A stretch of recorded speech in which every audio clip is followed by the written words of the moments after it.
Thank you for that terrific performance. Very, very fascinating play. And one thing one cannot do is criticize the playwright, since the playwright was nature itself. So that's a good place from which to begin. There are many fascinating themes that we could draw on here.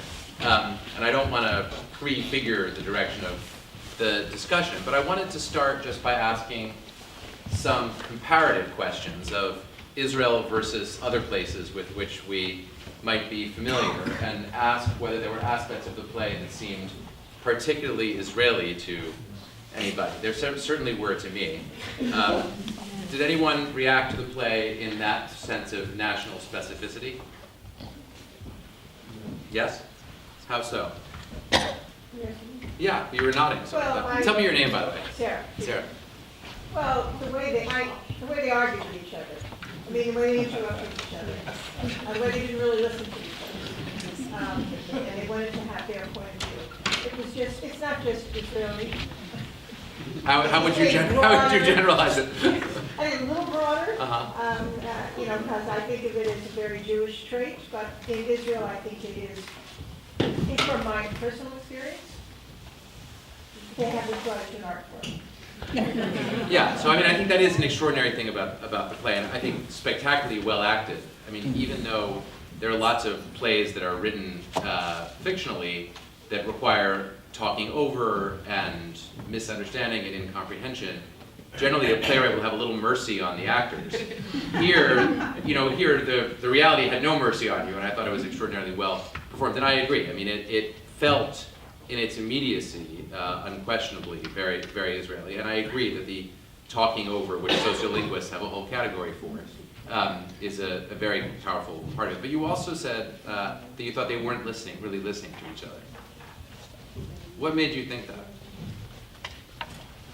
Because of the way they responded to each other. I mean, I can't say specific things, but they really, I mean, it was almost as though they couldn't listen to each other. Because if they had to really listen to each other, they would have to admit things that were beyond capacity, I think, of especially everything besides a teacher too.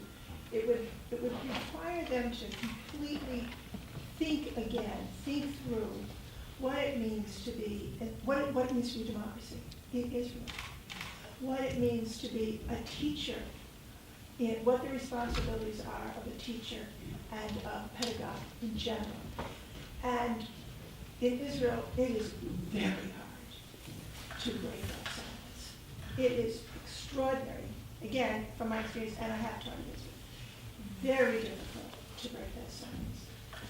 And it would mean that they would really have to rethink and go against things that would make lots of trouble for the school. What about other educational contexts? I mean, I see we have Professor Ramiro Levinson here from the School of Education, who's both been a teacher and also teaches on a whole range of issues connected to the issues here. Civic education is one of her areas of specialty.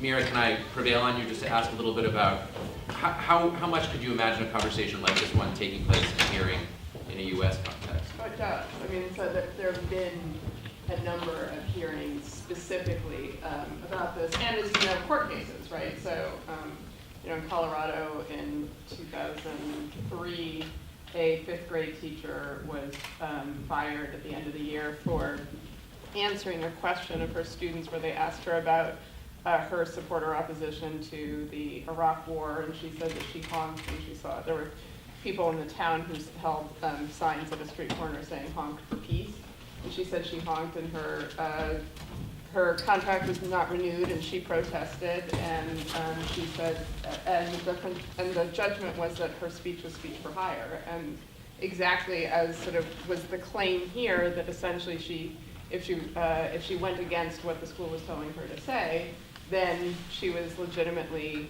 fired. And what's interesting, so I'll give a little pitch. We're doing a book of civic ethical dilemmas in education, and we have one on teacher speech, and we've invited commentators, and interestingly, so I consider myself on the left, we invited a commentator on the right, who fascinatingly wrote that he was outraged by her claim that she was merely saying the equivalent of what you would say in a playground, that you should, search for a peaceful solution before you go to war, because he said, it basically was demeaning and suggested that if you favored war, if you favored the Persian Gulf War, you were a warmonger. And it was an interpretation that had not occurred to me. But no, there are actually hundreds of cases around the country.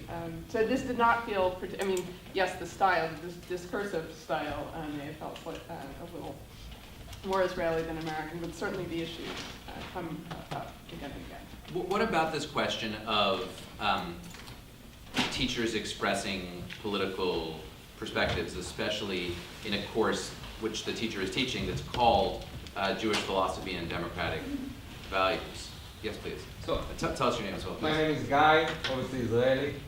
And I actually was shocked that in Israel they will speak obviously a lot more than I think Americans will feel that is okay in school, because they were not actually talking about the fact that they should talk or not talk about this subject. It was more that he implied his opinion, but they actually can talk about the army, they can talk about what they do and about,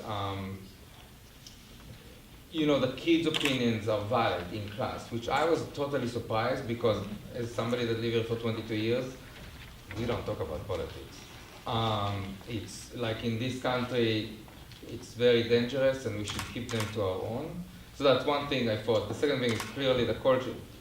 They left, but I was anxious from the minute they started talking, because that's exactly how Israelis speak. So it's clear. I have to say, I could feel my cortisol levels rising throughout the play, which is exactly how I feel when I get into an argument in Israel. And the only other thing I would say is that I do think Israelis have very, slight, strong opinions.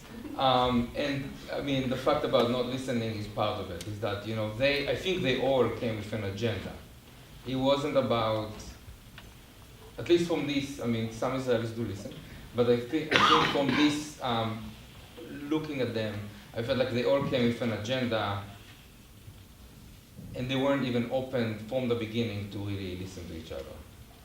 What did you think, Guy, about the free speech issue? I mean, do you think it's plausible for the ministry to have a guideline that says teachers shouldn't express political opinions? It seems completely plausible to me, especially in a deeply divided society, to have such a guideline. I just will say that on the record. So I know that in Israel people talk about politics and they can have major arguments and go back to work and work next to each other and be friends. Where in here, it's a lot more complicated. What about in the school? In the school, what do I think? I don't know. I'm actually shocked that they're doing it. I think it's very healthy to talk about current events and talk about things. I don't know if the teacher should talk about where they go to demonstrate. Because I do think that if the minute that I say I believe in and I am in the teacher position, then I'm already persuading everybody else. Can I insert? Please. So there's empirical studies about this in the United States. Diana Hess is a researcher who's done research with Paulo McAvoy, where they surveyed students and they surveyed teachers and they did observations in classrooms. And interestingly, so their teachers are quite divided about whether or not they reveal their political opinions or not. And students are quite divided about whether or not they think their teachers are revealing their political opinions, and those don't perfectly match to one another, right? But as far as they can tell, including by tracking students' own political opinions across the course of a year, it does not appear that a teacher who reveals or doesn't reveal has more or less of an impact on the students. That clearly a teacher can execute sort of educational malpractice by claiming, to be non-directive while very strongly directing their students towards opinions. But teachers can successfully sort of take either road, saying I'm revealing, but I'm open, or I'm not revealing and not pushing. And then there's this middle ground where they may say I'm not revealing, but they're actually pushing, or reveal but not be open. Yes, please. Tell us your name. My name is Linda Brianne Meisels. So I taught college for 43 years. So most of the students I was working with, at least freshmen and sophomores, were 18, 19 years old, 20. And it seems to me, it has seemed to me, that to assume that I could teach in a classroom and not bring my politics into the room was completely inaccurate. That I might not do it consciously, but that any way you look at it, in order to support a democracy, my role was really to help the students learn how to safeguard themselves from just believing what someone tells them. It has to do with critical thinking. And so, to the extent that my job was to help students think critically, I also needed to be aware that I was bringing my politics in, whether it was more directly or less, and to make sure that I was helping the students question what I was telling them. How did you react to the way that the student in the play, in the real case, was precisely interested in expressing her political views? I mean, her statements were unquestionably political, right? They took the form of condemnation of the teacher's political views, but they were political condemnations. I mean, she was, it seems, fully capable of engaging on the topic of politics. Now, admittedly, Israel has different standards than the United States does with respect to hate speech. So a phrase you heard again and again in the play was, especially in the first third of it, it's incitement, and therefore it's wrongdoing. Israel has laws that criminalize incitement to racism or incitement to violence. We don't have such laws in the United States because they would violate the First Amendment, except under very, very narrow conditions, which are not the ones that are being discussed here. But so how do you think about the fact that the teacher had in fact produced a political debate? Yeah, I think what was missing was guidelines on how the class would conduct itself. Because I think you start out by, especially if you're talking about critical thinking and democracy, you start out trying to figure out how are people going to conduct themselves, how are they going to talk to each other, how can they disagree in a way that supports people being able to say their opinion but not hurt someone else.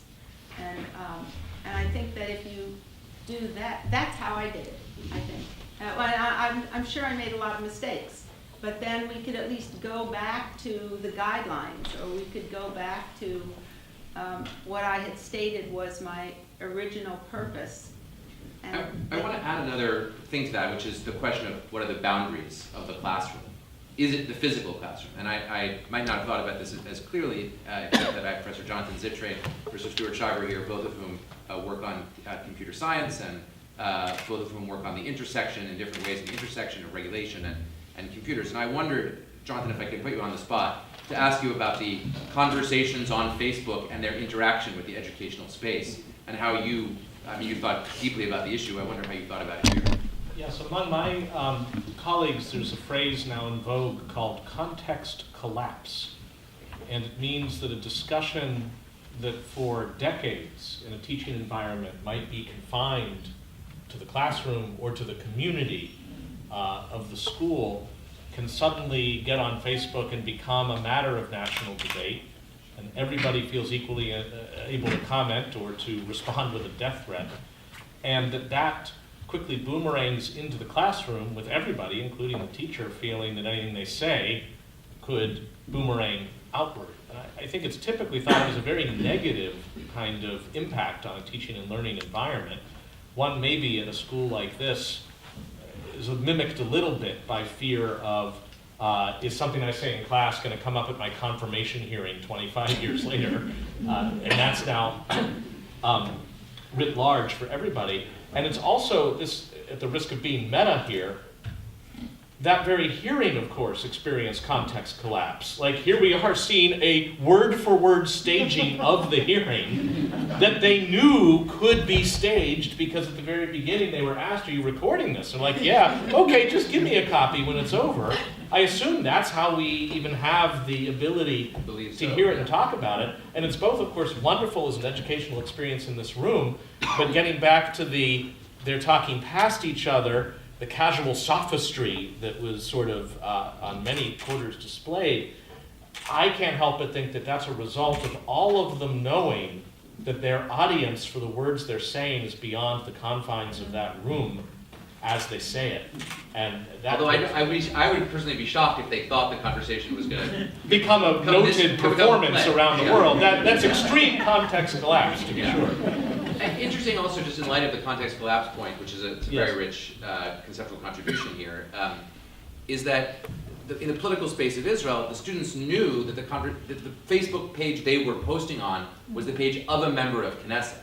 So the Yes. conversation immediately had this kind of national political dimension. That's also very characteristic of a very small society, Yes. where the possibility of a quick, it's not some lengthy process by which it escalates from the classroom to the member of Knesset. It's an immediate one step. There are no degrees of separation in that context. So the politicization is profound from the first moment, and that seems to me also relevant here because this is, among other things, a play about a highly politicized encounter in a highly politicized society. Lots of hands. Yes, please. Not unique at all. I'm going to take you on that. Not uniquely Israeli. I mean, there is the magnifying glass of social media. We saw it right across the river in Boston, Boston Latin. Sorry, would you mind introducing yourself too? Sorry, I've been asking everybody. Just students posting on Facebook. You have to introduce yourself. Oh, I'm so sorry. Shelley Cohen. Thank you. And in real life, I'm editorial page editor of the Boston Herald, which covered the postings on. So there are many ways of magnifying that conversation. You don't necessarily need actors in the Knesset. It was magnified by the media, by both newspapers, and eventually ended up in the resignation of members of the administration. So you see the immediacy as now a global phenomenon, and do you think of it as? I mean, you're in print journalism. Do you see it as facilitated in particular by social media, or do you think? I mean, you could have covered it. You would have covered such a story if it had been done in some other medium as well, probably. Yeah, I think in our terms, I mean, yes, we're print, but we're digital, and Sure, no, I understand And so that, yeah. it went across the whole. You become more national, and the debate actually becomes national, not just because of the Facebook postings, but because of the reach of digital media. Right. Yes, please. I'd be very interested in Sorry, hearing. names, please. Just. Lorraine Roses. I'd be very interested in hearing something about the student side of this.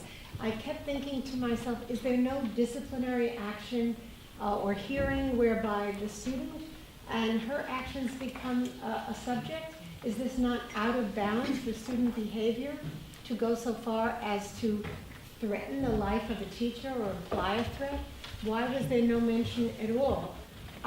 Talking to the student, I wondered if anybody had any information or ideas on that. Or just students so privileged that they can go as far as they want, up to the point of actual violence.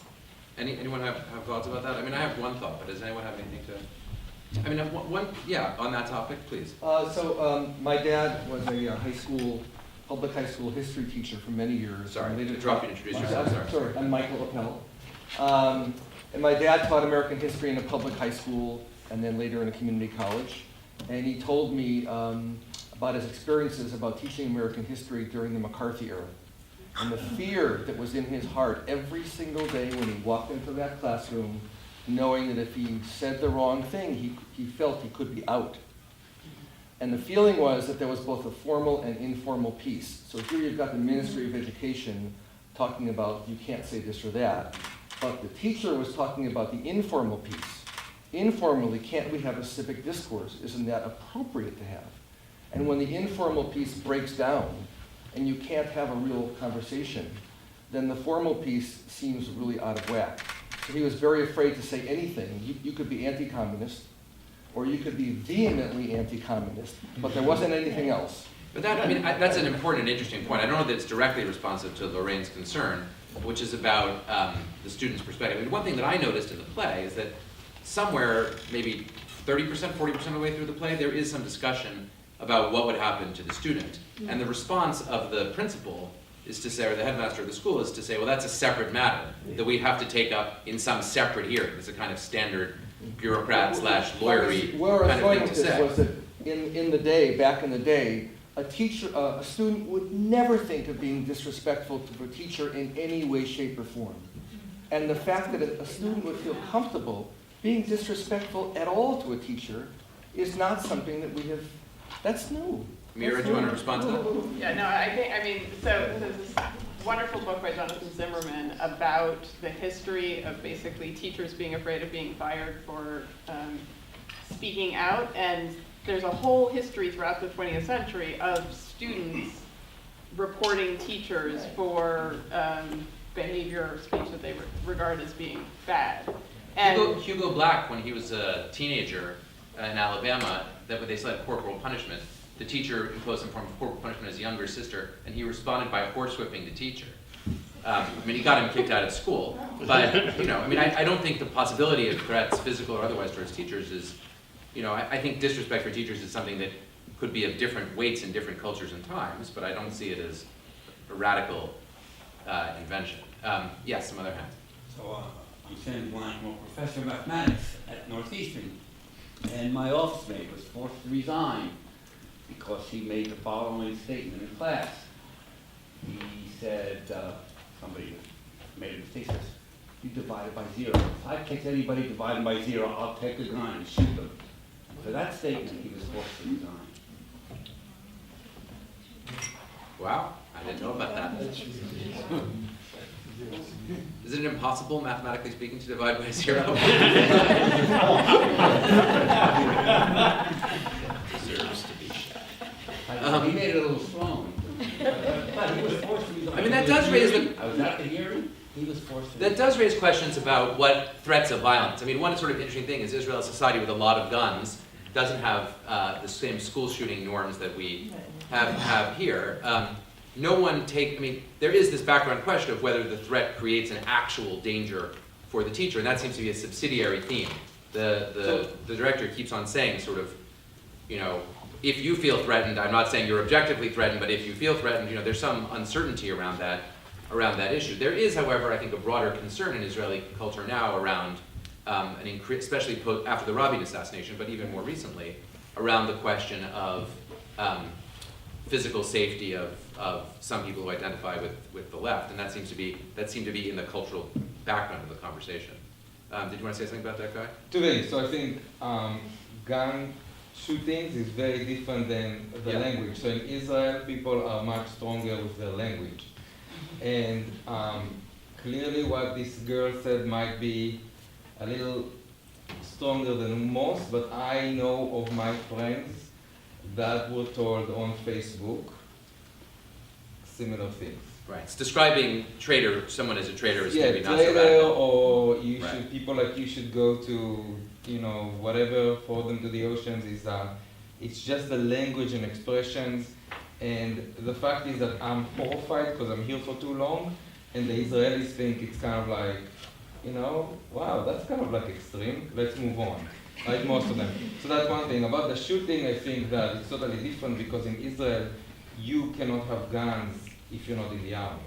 So they don't have as many guns for just civilians. They have them only if you're in the army. If you get out of service, you don't carry a gun with you. Right, unless you're a reservist and... No, you get them when you go to the army. You can actually have a gun when you're at home if you're a reservist. Right, but I guess what I'm describing is Different subject. certainly if you travel through, say, the West Bank, it's common to see Tons. civilians who are armed. Right. And there's no one at the border between the West Bank and the Right. State of Israel expressly regulating I mean, so it may be unlawful, but it's not uncommon, at least. Do you disagree? I think that the law says you can buy guns in Israel, but you need to go for, when I bought a gun, when I just after the army, I went to the police, and there's a million things you need to do, and you can buy a handgun. You don't buy an F-16, you just cannot, an F-16, you just cannot do that, so it is what it is. Yeah. Yes, please. Well, one of the things that we haven't talked about that I think is interesting is the institutional. You know, when we think about a lot of the issues around how institutions, especially educational institutions, operate. I mean, this to me seemed like, here's an educational institution that does not want to deal with the issue. I was kind of surprised that the principals were so unwilling to listen, that they were so ill-prepared for this, especially because people are used to it. What do you mean by ill-prepared? Well, they really were taken aback by this notion. Here's this guy who's been teaching for a while. He's teaching a course on democracy, which I assume is part of the official curriculum. So if you offer a course on democracy in a volatile context, which Israel is, with people with greatly different point of view, one should expect, and I would imagine it wouldn't be the first time that different opinions have been voiced. So the idea that they're sort of like, they do everything to, it's common, that they're doing everything to protect the institution rather than the integrity of the institution, the sense of why it's there, and that they have this teacher who is a prize teacher, which most principals should be happy beyond all measure to have in their school, because there aren't that many of them as good as he is, according to what we heard.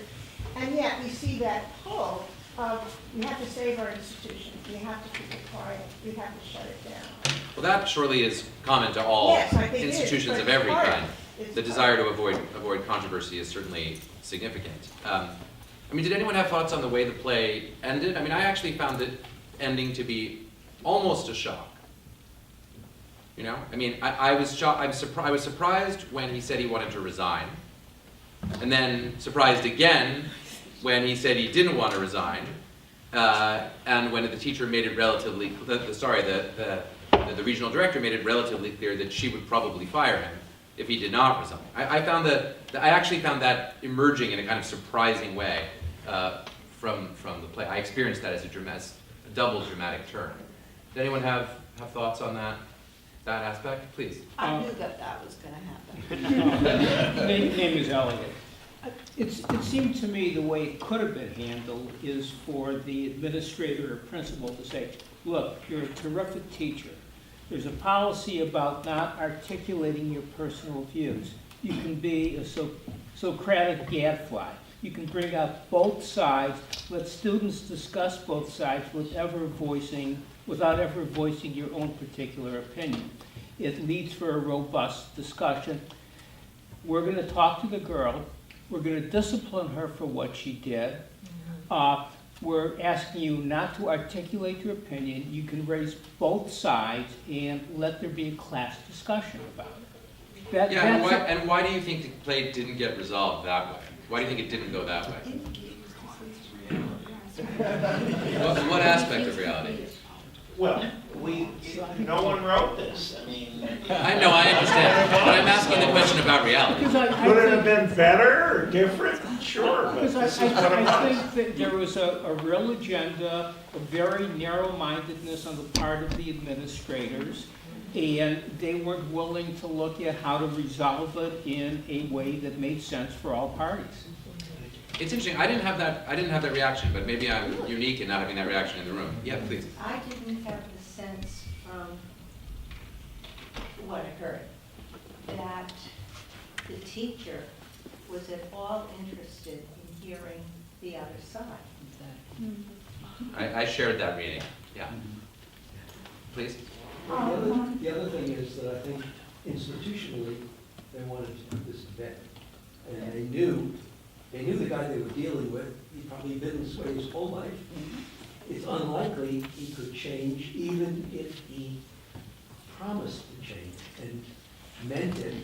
He'd probably be unable to do it. And the other thing that's going on here and in all of these situations where you have people arguing over an event is that people have preconceived notions about other people and other kinds of behavior.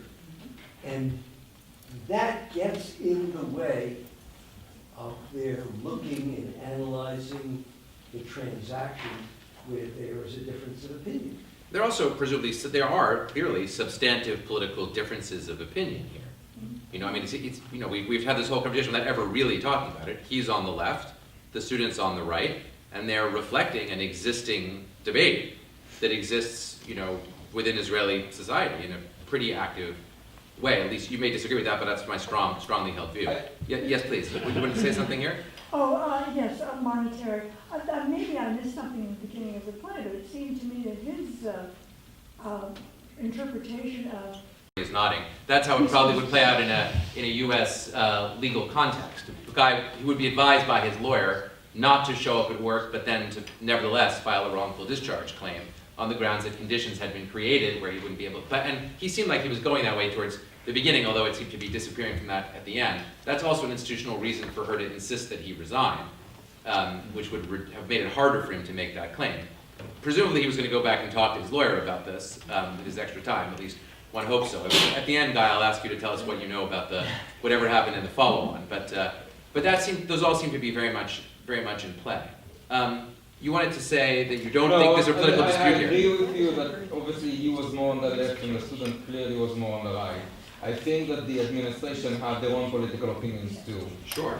And based on that... Somewhere in the center was my interpretation between the two. I do think that if somebody puts stuff on Facebook, I don't know if the school can hold them accountable to anything. And that's, I don't know what the legal thing in Israel is and what it is in the United States, but people say crazy thing on Facebook, and I'm not sure that the school has the... I wasn't sure... Well, we have a growing jurisprudence on that in the U.S. The Supreme Court of the United States decided a case just a couple of terms ago, a case called Alanas, about precisely a situation where someone was posting what he described as poetry in hip-hop form, but that also had the content of threatening both people in his workplace and also his, I think then now ex-wife. And so there was a deep question as to whether these should be construed as threats. But if they were construed as threats, right, they would be cognizable, even though they were online, and that would certainly be relevant to what was happening in school. So it's not, it's not completely... I think the school didn't really know how to act on that. It was like too premature for them. They kind of just discovered. Maybe. Yeah, that's possible. Yeah. Jonathan. I just want to share the thing that I'm left with and really thinking through. I don't know yet where I land on it is, if you were in this room on a Monday or a Tuesday, you'd have me where you're sitting teaching torts. I have chosen generally not to share my political views, which could be relevant to the class and to what's discussed. Colleagues, of course, down the hall feel differently, and I feel fine about that. And of course, these are students who are postgraduate, so there's much less risk of influencing their tender minds. But I hope that's not true. It had me wondering, first, how sensible it is to have a policy that says, be content neutral, don't inject your own opinions in, just be Socratic. Again, it's kind of how I conduct a class. But it sounds like here it might have been one for convenience that was selectively enforced. If you should use it to express a view that the IDF sometimes does immoral things, under that policy out you go. If you express the view that they are the best army in the world, morally speaking, you would not be gotten under it. And that's then maybe saying the school or the institution should own the content it doesn't want said in the room and be clear about it, if that's de facto what it's doing anyway. And it also means for those of us who might feel inclined to say, it's important to let teachers share their views and be authentic. It was just a couple weeks ago that somebody who wasn't even apparently in the classroom yet shown to have been saying anything was paired up on Facebook, so her identity was unmasked as a white nationalist, and she was out there in the New York Minute, no pun intended, for not acceptable to have her teaching students. And I agree with that decision. And the only way I can reconcile that with maybe thinking it'd be okay generally to express political views is maybe if those are her views, if you're not a white student, you can't think you're going to get a fair shake from her. And that's now talking about how effective she could be or biased as a teacher. But there might be other views that we would deem unacceptable for a teacher of students to express. And I'm wondering whether then we should own that and try to say what those views are and let that... I mean, to channel me here a little bit, there's literally written a book about the topic that you're describing. Yes. All schools have substantive limits. Commitments. Well, commitments, yeah. Substantive ideological commitments. A commitment to teaching equality and teaching equality and the value of equality is a substantive commitment. In the Israeli context, the substantive commitments are going to be a little different than they are in the United States, especially if you're educating teenagers who are on their way to the IDF. and I take it that these kids were teenagers, and so they're close to being drafted into the IDF. And so, you know, the engagement with the IDF it's very subtle and complex, and that they've talked a lot in the play about the spirit of the school, and where they were most motivated was precisely in connection to the IDF itself and to ideology and identity around the IDF. Yeah. You know, this is very subtle, but one of the points that the teacher is making, where he says, well, they've misconstrued the exchange.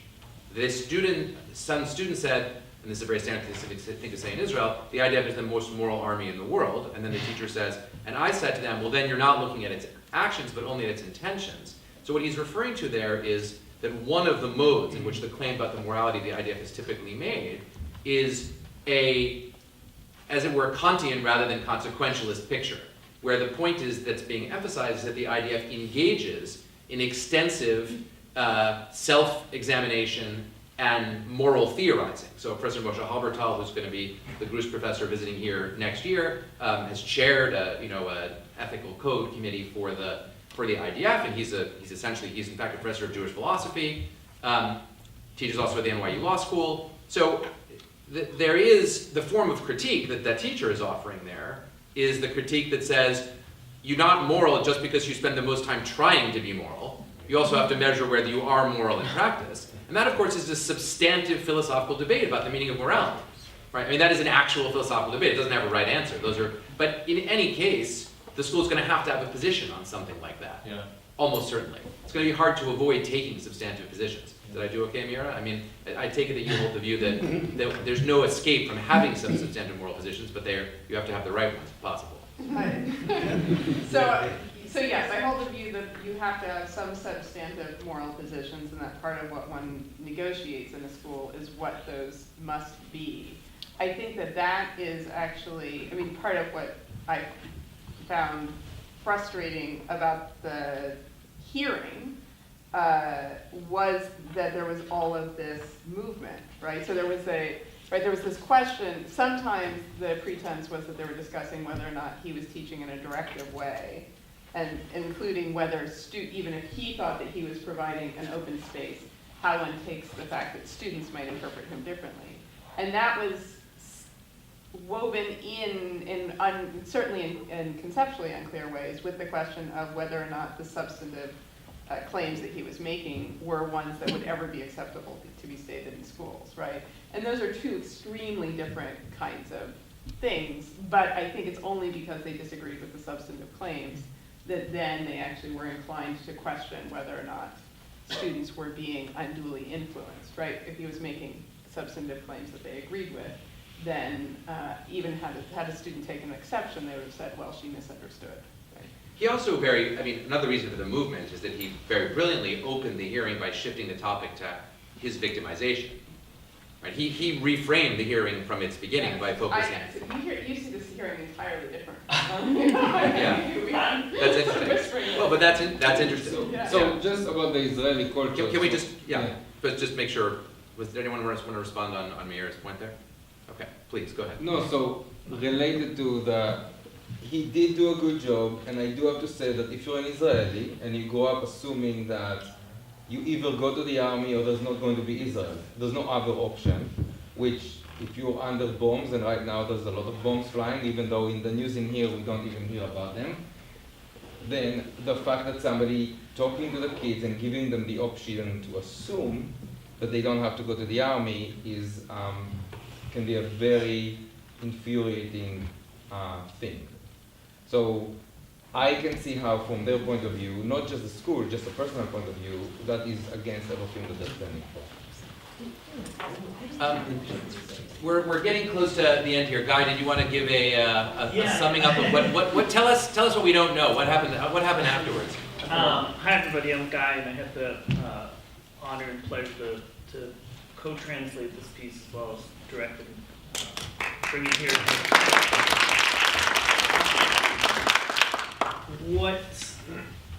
Just a few things. One, the law recently changed in Israel according to Ministry of Education's regulations. So after 1967, it became illegal to write incitement of hate speech in your final exams in Israel, and your exam would be canceled out if you wrote something like, all Arabs should be sent into the sea. And in this last year, that law has been reversed. Naftali Bennett, the Ministry of Education, proposed it and it has changed. So Israelis can write a comment like that and the exam will no longer be canceled out immediately. I got a chance to meet Adam, the teacher who went through this hearing. And just to respond, to this claim or thought that it's very frustrating that someone might suggest that students don't have to go to the Army. Obviously, as everybody knows in this room, everybody has to enlist in the Israeli Defense Forces. However, you also can protest and say you're a conscientious objector. Adam comes from, or obviously, right. Or what? Or a yeshiva student. Or a yeshiva student, yes, the two wonderful options. Adam obviously comes from an extreme left point on the Israeli political map.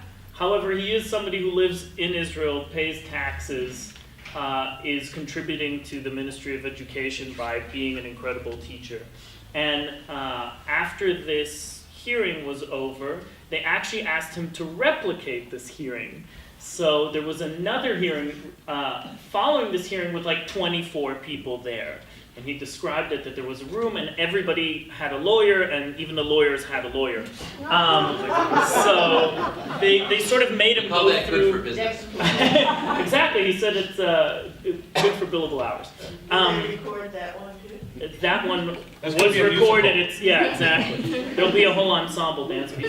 But just to follow up, after that, Adam was fired a few months later under the thought that the program on Jewish thought, the class on Jewish thought, is no longer needed in that school.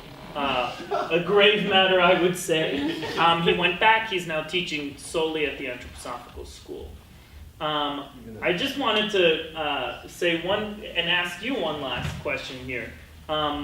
I don't have to answer any questions. You don't have to answer it, though. But I'm very grateful, for Harvard Law School having hosted this and this incredible dialogue. In the play, Adam says that he describes a situation where there's a mini pogrom happening around the librarian, and he says there are some students who believe it is all right to have acts of violence against someone else, and Meirav answers it very brilliantly from a sort of taking on the leftist point of view and says, well, we can only heal that with dialogue.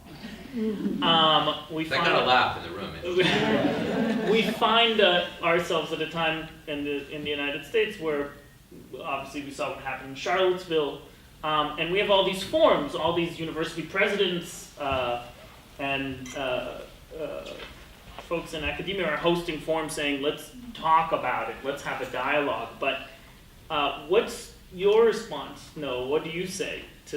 What's the next follow-up to her? I have my own view on this. I teach First Amendment. I care a lot about freedom of speech. I do actually believe that in the big picture, the proper response to repellent views is to respond to them with speech. I also, though, was in Iraq working for the US government, and I went in a follower of John Locke, and I left a follower of Thomas Hobbes. And I believe that order comes before law. First, the state has to establish order. It should do it ideally through legal means. And then the possibility of a space in which public speech can occur comes into existence. So if there is violence, the violence needs to be directly addressed and controlled, and that's an absolute, public safety is an absolute and appropriate necessity. If there's actual violence, the violence needs to be stopped and punished, and then that precisely creates the space for freedom of speech to do the work that it does. I don't think there's anything terribly controversial about what I just said, but I guess I think that they're both right. It's true that only dialogue in the end has the possibility of changing people's views. Doesn't mean it's guaranteed to work, but it's the only way that there's at least a possibility. But We did something here today. there you go. But one needs to have structures of order. Without the structures of order, discourse very quickly becomes impossible. Anyway, that's my view. I would like to thank Guy, and they're gone, but let's thank the actors and Israeli Sage. This was a great event. Thank you all very much.